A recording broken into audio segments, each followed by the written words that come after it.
My name is Anita, and this is the story of how my husband thought he could leave me with nothing, only to realize too late that I had already taken everything from him. When I first married Richard, I thought I had found the man of my dreams. He was charming, successful, and promised me a life of luxury and happiness. At the beginning of our marriage, he showered me with gifts, took me on expensive vacations, and made me feel like the most important woman in the world. But as the years went by, things began to change. Richard became colder, more distant. At first, I thought it was stress from work.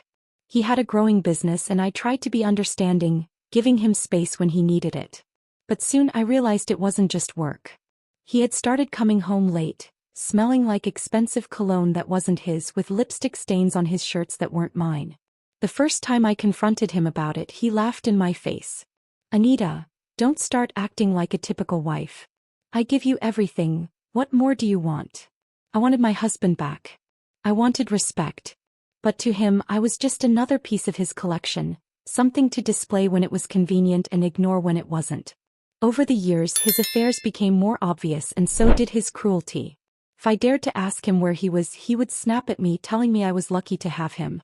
If I tried to spend time with him, he would brush me off like I was nothing. Eventually, I stopped trying.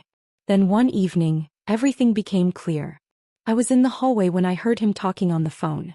His voice was low but firm. "Yes, let's move forward with the divorce. She's not worth anything to me anymore." I froze. My heart pounded so hard I thought he would hear it from across the house. My suspicions had been right all along. He had been planning to leave me. And not just leave me, but discard me like an old piece of furniture. At that moment, I realized something. I had spent years being faithful to a man who saw me as disposable. I had loved him, sacrificed for him, and in return he was ready to throw me away. But I refused to let that happen on his terms.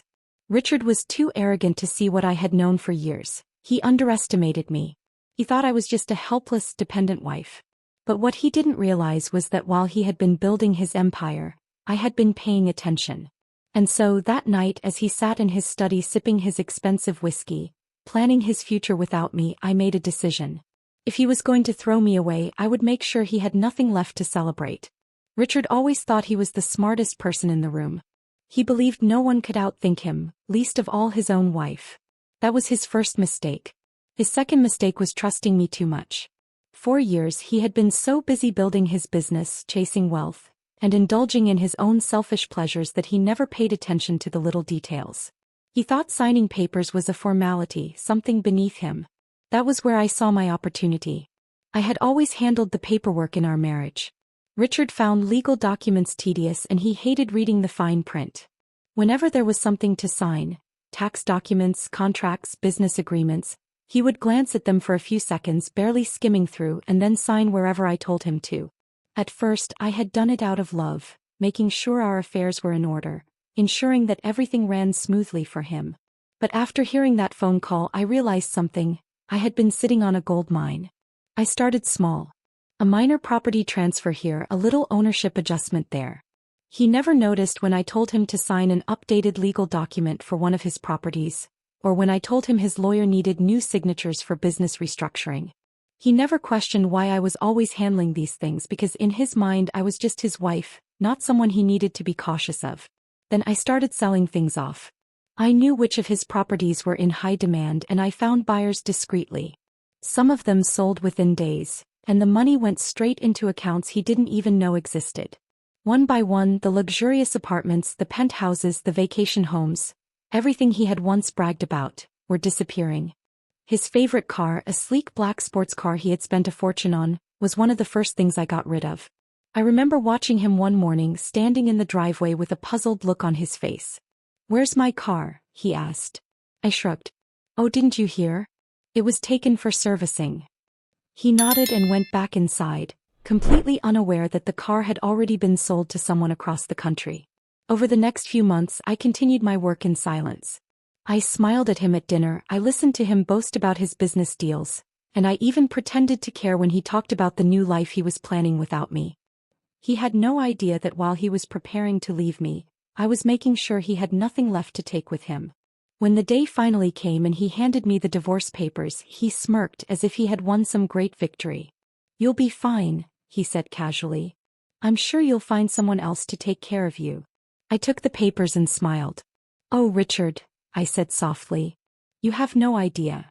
The day Richard realized what I had done was the most satisfying day of my life. I had been waiting for this moment, and I knew it was only a matter of time before everything crashed down around him.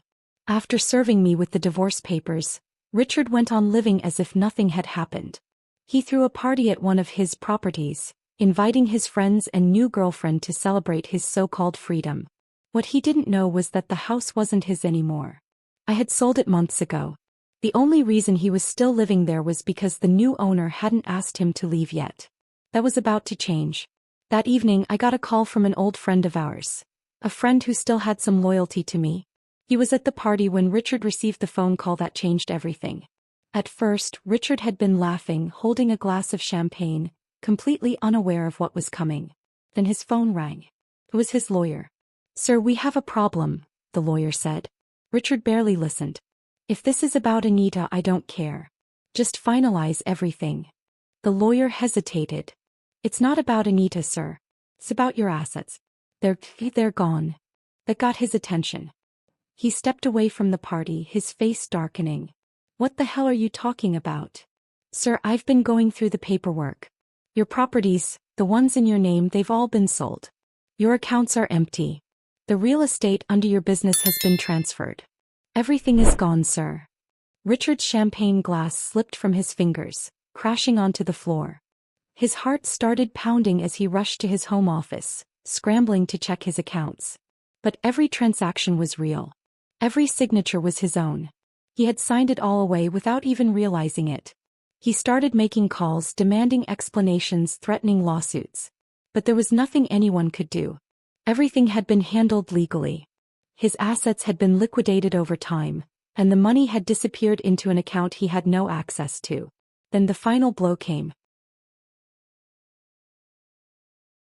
As he was frantically trying to make sense of everything, there was a knock at the door. The new owner of the house had arrived, holding the legal documents that confirmed Richard no longer had a home. Richard's face turned pale. "You can't do this. This is my house." The owner shook his head. "Not anymore. You have until tomorrow to get out." Richard was speechless. His new girlfriend, who had been enjoying the luxuries of his wealth, took one look at him and realized what was happening. She wasn't interested in a man who had nothing. Without a word, she picked up her purse and walked out of his life forever. That night, Richard sat alone in an empty house that no longer belonged to him, surrounded by the shattered pieces of the empire he thought he controlled. And I was long gone, watching from a distance, knowing that for the first time in his life, Richard had finally learned what it felt like to lose everything. For the first time in his life, Richard was powerless. The man who had once controlled everything, his business, his money, even me, was now left with nothing. No properties, no savings, no adoring girlfriend to comfort him. Just a ruined reputation and an empty future. I didn't feel guilty. Not even for a second. For years, I had been nothing more than a shadow in his life, someone he ignored, someone he underestimated. He thought he could throw me away like I was worthless. But the truth was, I had been watching. I had been learning. And when the time came, I took back everything he had ever taken from me. After he was kicked out of the house, Richard tried to fight back. He went to the bank, demanding answers, but they told him the accounts were closed. He called his lawyer, threatening to sue, but the lawyer reminded him that every transaction had his signature. He tried to contact his business partners, but without his money and power, they wanted nothing to do with him. His downfall wasn't just financial. It was personal. People who once admired him suddenly kept their distance. The same friends who had attended his party just days before were nowhere to be found. No one wanted to be associated with a man who had lost everything overnight. He tried to reach me, but I had changed my number. He sent emails, but I ignored them. Then one evening, a message appeared in my inbox. "Anita, we need to talk." I stared at the words on my screen, my heart steady, my mind calm. A year ago, I would have felt desperate for his attention, desperate to fix things. Now I felt nothing. I didn't respond. I let him wait. A week later, another email came. "I don't know how you did this, but please just talk to me." I smiled. He wasn't demanding anymore. He wasn't mocking me or treating me like I was beneath him. He was begging. I decided to give him what he wanted, One final conversation. I agreed to meet him at a small cafe in a part of town he would have never stepped into before. When I arrived, I almost didn't recognize him. The confident, arrogant man I had once been married to was gone. He looked tired, defeated. The expensive suits, the polished shoes, the smug grin, all of it had disappeared. When he saw me, his eyes filled with something I never thought I would see from him: regret. "I don't know where to start," he said, his voice quieter than I remembered. I sipped my coffee, waiting. He sighed. "I should have treated you better." I didn't respond. I wanted to hear what else he had to say. "I thought I was untouchable," he admitted. "I thought you needed me." "I never imagined that." He hesitated, rubbing his hands together. "That you were capable of this." I tilted my head, pretending to be surprised. "Capable of what, Richard?" His jaw tightened. "Of taking everything from me." I leaned forward slightly, lowering my voice.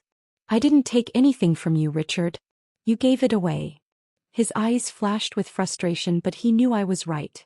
He had signed every document, handed over every asset. He had been so consumed with his own importance that he never stopped to read the fine print. He had done this to himself. He ran a hand through his hair. "So what happens now?" I shrugged. "That depends on you." For a long moment he just stared at me as if seeing me for the first time. Then he let out a bitter laugh. "You were never the weak one, were you?" I smiled, standing up and picking up my bag. "No, Richard. I never was." And with that I walked away, leaving him to sit there alone, drowning in the consequences of his own arrogance.